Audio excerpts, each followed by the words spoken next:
الحمد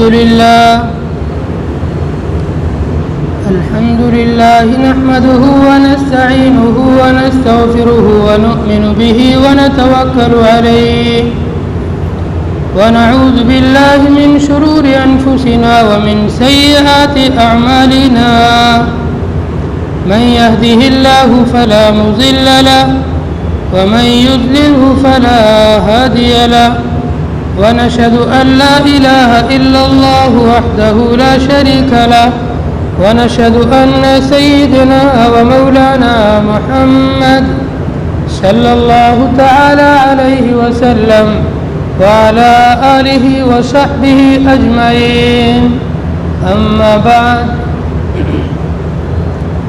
قال الله تبارك وتعالى في كتابه المجيد أعوذ بالله من الشيطان الرجيم بسم الله الرحمن الرحيم إنا عرضنا الأمانة على السماوات والأرض فأبين أن يحملنها وأشفقن منها وحملها الإنسان وكان الإنسان ظلوما جهولا وقال النبي صلى الله عليه وسلم خيركم من تعلم القرآن وعلمه أو كما قال عليه الصلاة والسلام رب اشرح لي صدري ويسر لي أمري واحلل عقدة من لساني يفقهوا قولي واجعله وزيرا من أهلي. ایک مرتبہ پیار و محبت کے ساتھ درود شریف پڑھ لیں. اللہم صلی علی محمد عبدک ورسولک وصلی علی المؤمنین والمؤمنات والمسلمین والمسلمات.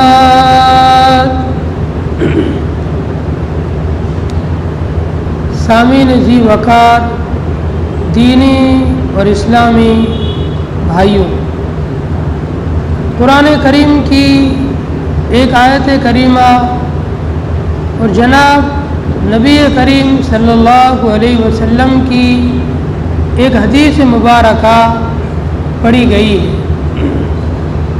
اس آیت کریمہ اور حدیث مبارکہ کے اندر اللہ تبارک و تعالی اور اس کے رسول نے قرآن کریم کی عظمت، قرآن کریم کی فضیلت اور قرآن کریم کی اہمیت کو بیان فرمایا ہے.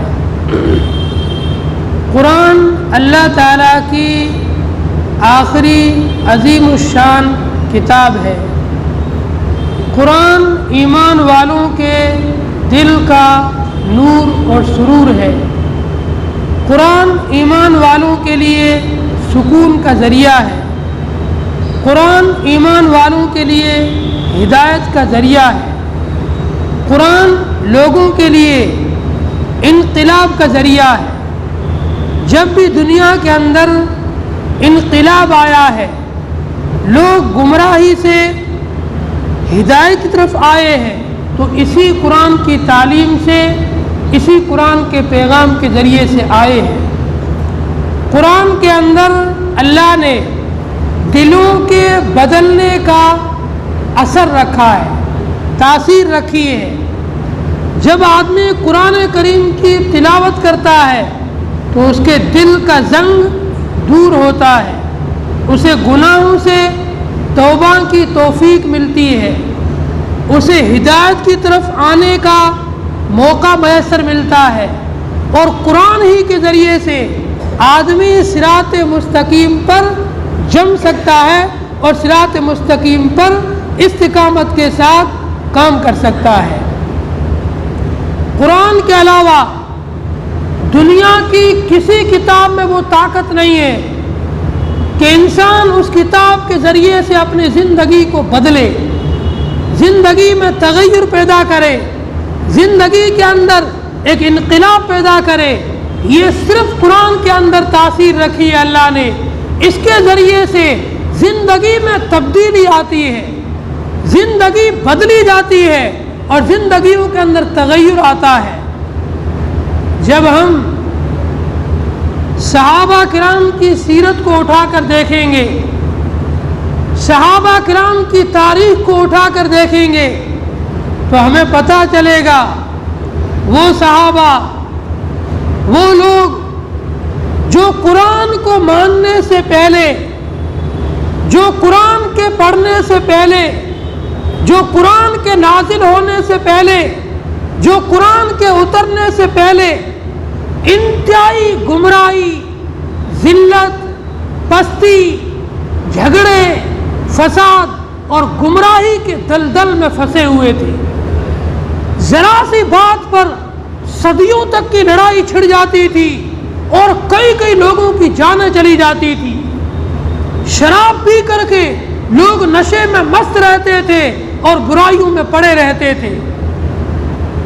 یہی لوگ جب انہوں نے قرآن کو پڑھا، قرآن کو سمجھا، قرآن کو مانا، شراب کو انہوں نے ایسے چھوڑا، شراب سے ایسی نفرت ہوئی، شراب کے مٹکے اور برتن تک توڑ کر گھر سے باہر پھینک دیے۔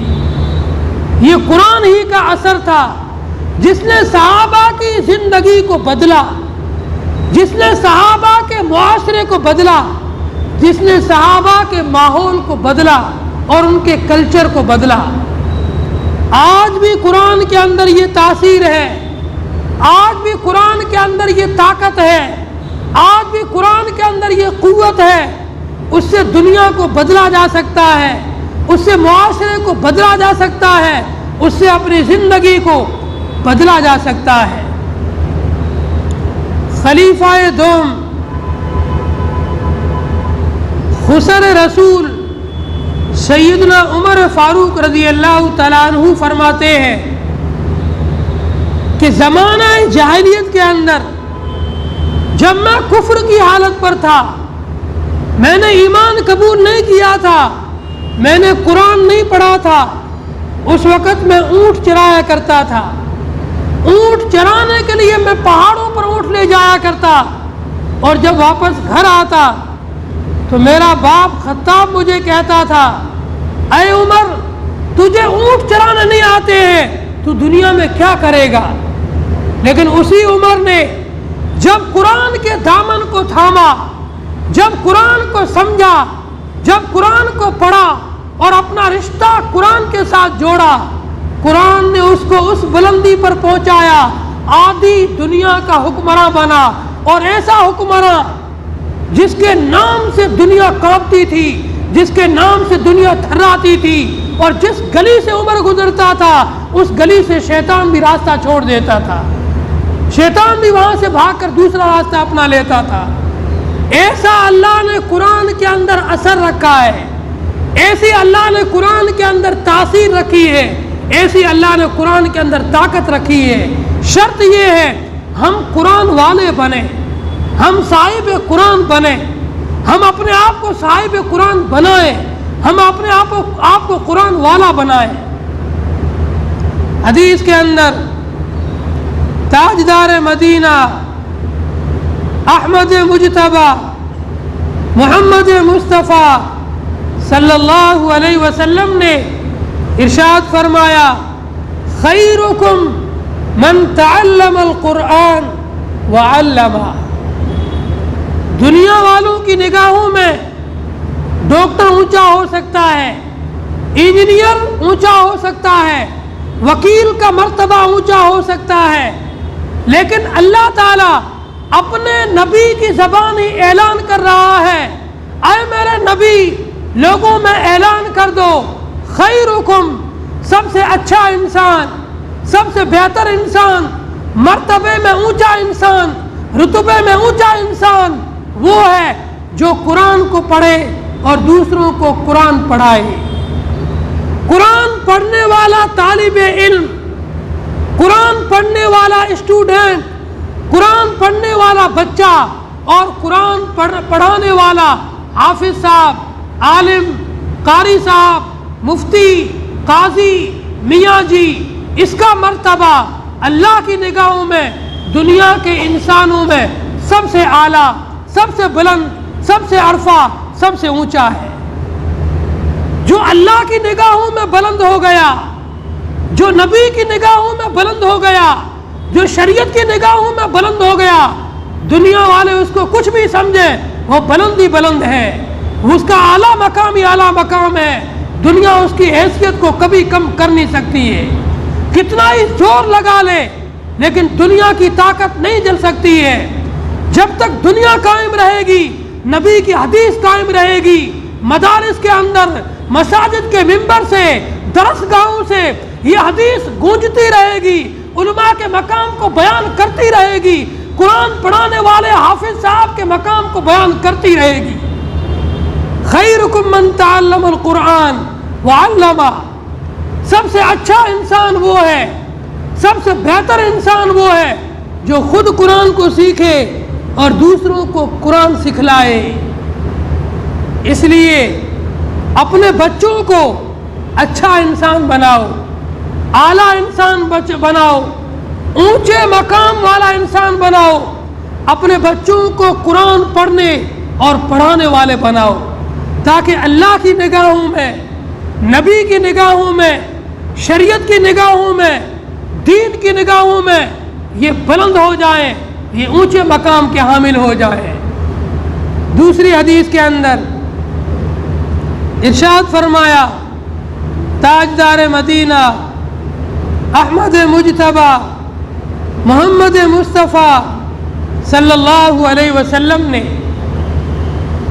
کچھ لوگ اللہ کے خاص بندے ہوتے ہیں، اللہ والے لوگ ہوتے ہیں۔ صحابہ نے پوچھا، یا رسول اللہ من ہم، یہ کون لوگ ہیں جو اللہ والے ہیں، جو اللہ کے خاص لوگ ہیں، جو اللہ کے مقرب لوگ ہیں، جو اللہ کے قریبی لوگ ہیں، جو اللہ کے نزدیکی لوگ ہیں؟ آپ نے فرمایا، ہم اہل القرآن، ہم اصحاب القرآن، وہ قرآن والے ہیں، وہ قرآن پڑھنے والے ہیں، وہ قرآن پڑھانے والے ہیں، جن کا مشغلہ قرآن بن گیا وہ اللہ والے بن گئے۔ ایک ایمان والے کے لیے سب سے زیادہ عزت کی بات یہ ہے، سب سے زیادہ شرف کی بات یہ ہے، سب سے زیادہ اعلیٰ مقام کی بات یہ ہے کہ اللہ اس کو اپنا بنا لے، اللہ اس کو اپنا کہے، یہ اللہ والے لوگ ہیں، یہ اللہ کے قریبی بندے لوگ ہیں، یہ اللہ کے محبوب لوگ ہیں۔ کون لوگ ہیں؟ قرآن والے، جو قرآن کو پڑھتے ہیں، جو قرآن کی تلاوت کرتے ہیں، جو قرآن کو پڑھاتے ہیں، جو قرآن کی تفسیر سنتے اور سناتے ہیں، جو قرآن کا ترجمہ پڑھتے اور پڑھاتے ہیں، جو قرآن کا ترجمہ سمجھنے کی کوشش کرتے ہیں۔ ہر مسلمان اس عزت کو، اس مرتبے کو، اس شرف کو، اس حدیث کا مصداق بن سکتا ہے۔ اپنے آپ کو قرآن کی تلاوت کا عادی بنائے، تم بھی اصحاب القرآن بن جاؤ گے۔ ہر وقت جب بھی وقت ملے قرآن کی تلاوت کو اپنا مشغلہ بناؤ، قرآن کی تلاوت کو اپنا وظیفہ بناؤ۔ دنیا میں سب سے طاقتور وظیفہ، سب سے پاورفل وظیفہ قرآن کی تلاوت ہے، اس سے زیادہ طاقتور وظیفہ کوئی ہو ہی نہیں سکتا ہے۔ حدیث کے اندر نبی علیہ الصلوۃ والسلام ارشاد فرماتے ہیں، جس طرح پانی کے گرنے سے لوہے کو زنگ لگ جاتا ہے، اسی طرح انسان کے دل کو بھی زنگ لگ جاتا ہے۔ لوہے کی کوئی چیز بنی ہوئی ہے، اس پر آپ پانی گراؤ تو وہ زنگ آلود ہو جائے گی، اس کو زنگ لگ جائے گا۔ اسی طریقے سے انسان کے دل پر زنگ بیٹھ جاتا ہے، گناہوں کا زنگ، غفلت کا زنگ، واہیات کا زنگ، اسی طریقے سے دنیا کی حرص و لالچ کا زنگ، یہ سب چیزوں کا زنگ دل پہ بیٹھ جاتا ہے اور دل کالا کلوٹا ہو جاتا ہے۔ صحابہ نے پوچھا، یا رسول اللہ، دل کے اس زنگ کو دور کرنے کا کیا طریقہ ہے؟ آپ ہمیں اس کا کوئی نسخہ بتائیں، اس کا کوئی طریقہ بتائیں، ہم اپنے دلوں کو کیسے صاف کریں، اس زنگ کو کیسے دور کریں؟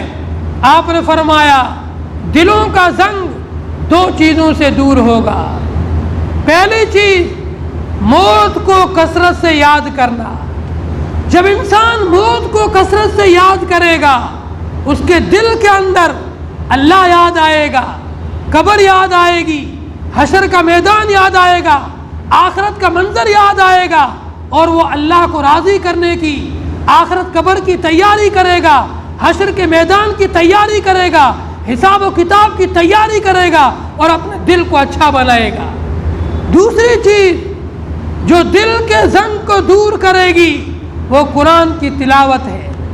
جیسے جیسے قرآن کی تلاوت ہوتی رہے گی، دل کی گندگی صاف ہوتی رہے گی، دل کا زنگ دور ہوتا رہے گا، اور انسان کا دل مجلہ، مصفہ، چمکتا ہوا اور پاک بن جائے گا۔ چوتھی حدیث کے اندر نبی علیہ الصلوۃ والسلام ارشاد فرماتے ہیں، لا تجعلوا بیوتکم مقابر، اپنے گھروں کو قبرستان نہ بناؤ۔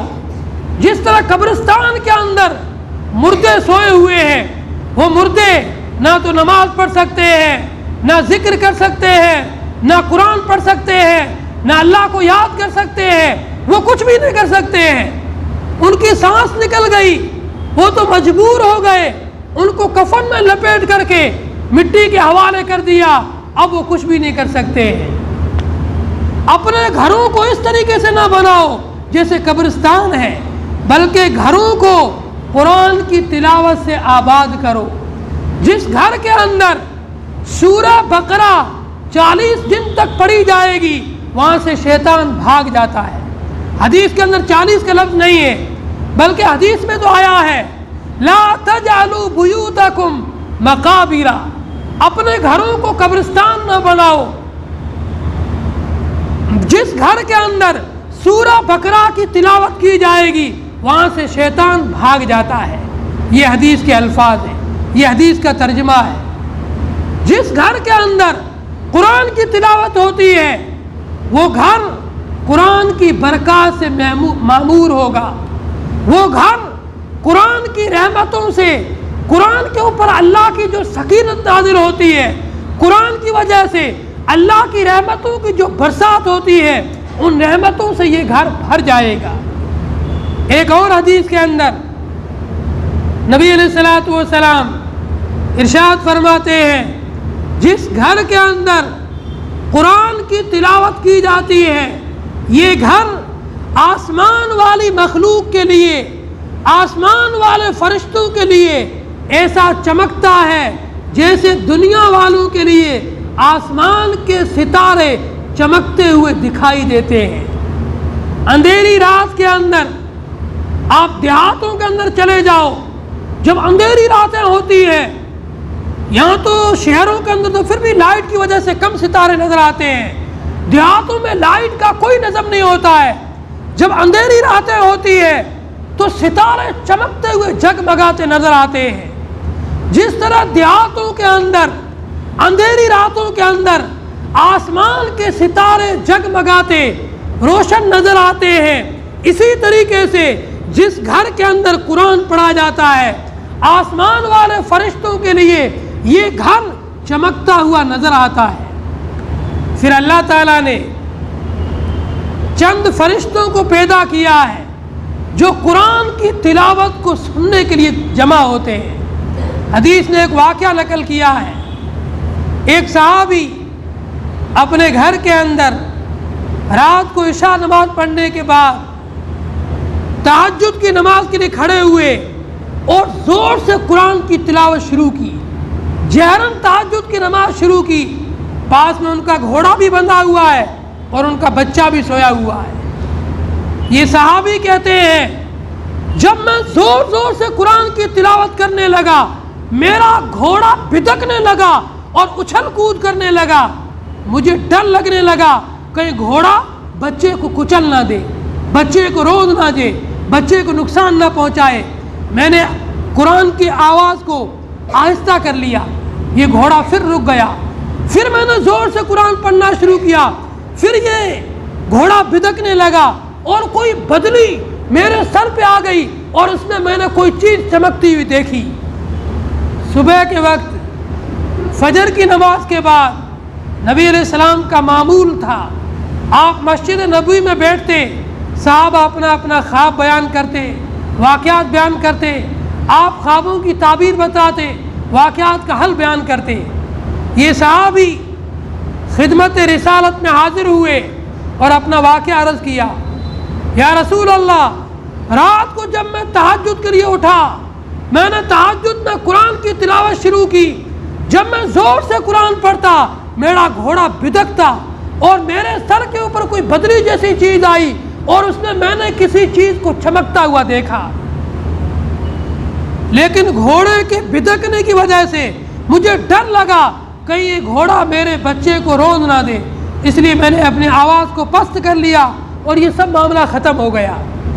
آپ نے فرمایا یہ اللہ کے فرشتے تھے جو بدلی کے اندر تمہارے قرآن کو سننے کے لیے آئے تھے، اگر تم پوری رات اسی طریقے سے جہرن زور سے قرآن پڑھتے رہتے، یہ فرشتے پوری رات تمہارا قرآن سنتے رہتے اور صبح مدینے والے لوگ اپنی آنکھوں سے ان فرشتوں کو دیکھ لیتے، لیکن تم نے اپنے بچے کے ڈر سے قرآن کی آواز کو پست کر دیا، آہستہ آواز سے پڑھنے لگے، اس لیے یہ فرشتے چلے گئے۔ قرآن کی تلاوت کو فرشتے سننے کے لیے جمع ہوتے ہیں، ایسی مبارک ہے یہ قرآن۔ ایک اور حدیث کے اندر نبی علیہ السلام نے ارشاد فرمایا، قرآن کریم کے ہر حرف کے بدلے میں 10 نیکیاں ملے گی۔ آپ نے فرمایا لا اقول الف لام میم حرف بل الف حرف و لام حرف و میم حرف، میں یہ نہیں کہتا ہوں الف لام میم پورا ایک حرف ہے، الف ایک حرف ہے، لام دوسرا حرف ہے، میم تیسرا حرف ہے۔ الف لام میم صرف اتنا پڑھنے پر 30 نیکیاں ملے گی، آگے آپ جیسے جیسے پڑھتے جاؤ گے آپ کی نیکیوں میں اضافہ ہوتا رہے گا۔ ایک اور حدیث کے اندر آپ نے فرمایا کیا تم میں سے ہر آدمی اتنا بھی نہیں کر سکتا ہے کہ رات کو سوتے وقت میں، رات کے وقت میں تہائی قرآن پڑھ لے؟ صحابہ نے عرض کیا یا رسول اللہ، تہائی قرآن کیسے پڑھیں گے؟ تہائی قرآن تو 10 پارے کے قریب ہو جاتا ہے۔ آپ نے فرمایا سورہ اخلاص قل هو اللہ احد تہائی قرآن کے برابر ہے۔ آپ قل هو اللہ احد 3 بار پڑھو گے آپ کو 1 قرآن کا ثواب ملے گا۔ ایک اور حدیث کے اندر آپ نے ارشاد فرمایا لِكُلِّ شَيْءٍ سِنَامٌ وَسِنَامُ الْقُرْآنِ الْبَقَرَةُ او سورۃ البقرہ، ہر چیز کی ایک کوہان ہوتی ہے، ایک بلندی ہوتی ہے، ایک اونچائی ہوتی ہے۔ قرآن کریم کی بلندی، قرآن کریم کی اونچائی سورہ بقرہ ہے۔ پھر آپ نے فرمایا فیہ آیۃ ہوا ہی آیۃ سید القرآن، اس کے اندر ایک آیت ہے جو پورے قرآن کی آیات کی سردار ہے، اور وہ آیت الکرسی ہے۔ پھر آیت الکرسی کے مستقل فضائل حدیث میں آیا ہے، جب کوئی بندہ آیت الکرسی کو صبح کے وقت پڑھتا ہے اللہ تبارک و تعالی ایک فرشتے کو اس کی حفاظت کے لیے کھڑا کر دیتے ہیں، شام تک کوئی مخلوق اسے نقصان نہیں پہنچا سکتی۔ جو بندہ شام کے وقت آیت الکرسی کو پڑھ لیتا ہے اللہ تعالیٰ ایک فرشتے کو مقرر کرتے ہیں جو صبح تک اس کی حفاظت کرتا رہتا ہے، کوئی مخلوق اسے نقصان نہیں پہنچا سکتی ہے۔ اتنے سارے فضائل قرآن کے بارے میں احادیث میں آئے، اور بھی کئی فضائل ہیں لیکن وقت ہو رہا ہے۔ اللہ تعالی ہم سب کو عمل کی توفیق نصیب فرمائے۔ جن لوگوں کی سنت باقی ہو سنت پڑھ لے، اگلی صفوں کو پر کر لے۔